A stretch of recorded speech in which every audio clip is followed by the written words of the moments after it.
Hello guys, మనకి రీసెంట్గా KKR versus Gujarat Titans match complete అయింది కదా.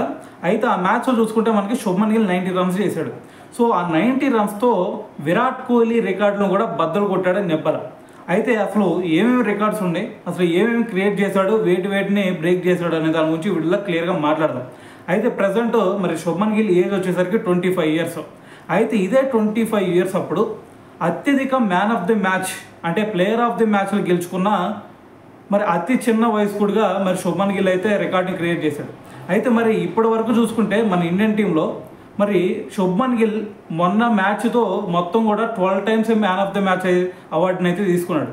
అయితే అంతకుముందు చూసుకుంటే player of the match 11 times తీసుకున్నాడు విరాట్ కోహ్లీ.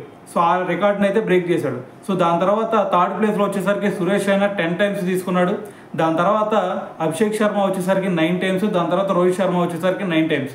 సో వీళ్ళు మరి టాప్ 5 ప్లేసెస్లో ఈ 5గురు అయితే ఉన్నారు. అయితే దాని తర్వాత వచ్చేసరికి అత్యధిక హాఫ్ సెంచరీలు అలాగే అత్యధిక సెంచరీల విషయంలో వచ్చేసరికి మరి 25 ఇయర్స్ లోపు మరి ఇప్పటి వరకు చూసుకుంటే 27 హాఫ్ సెంచరీస్ అలాగే 4 సెంచరీలతో మరి శుభ్మన్ గిల్ ఈ రికార్డ్ని అయితే బ్రేక్ చేశాడని చెప్పాలి. అయితే దాని తర్వాత ఇంకో రికార్డ్ ఒకటి ఉంది. అదేంటంటే 25 ఇయర్స్ లోపు ఇప్పటి వరకు ఏ ప్లేయర్ కూడా 3500 రన్స్ ఎవరు కొట్టింది లేదు. ఈవెన్ 3000 రన్స్ కూడా T20లో కొట్టిన ప్లేయర్ ఎవరు కూడా లేరు. అయితే మరి 25 ఇయర్స్ లోపు మరి నిన్న శుభ్మన్ గిల్ ఈ 90 రన్స్తో 3500 స్కోర్ని అయితే మరి క్రాస్ అవ్వడం జరిగింది. సో ఏదేమైనా సరే మరి శుభ్మన్ గిల్ చూసుకుంటే మొన్న 90 రన్స్తో మొత్తం ఈ 3 రికార్డులను కూడా బ్రేక్ చేశాడని చెప్పాలి.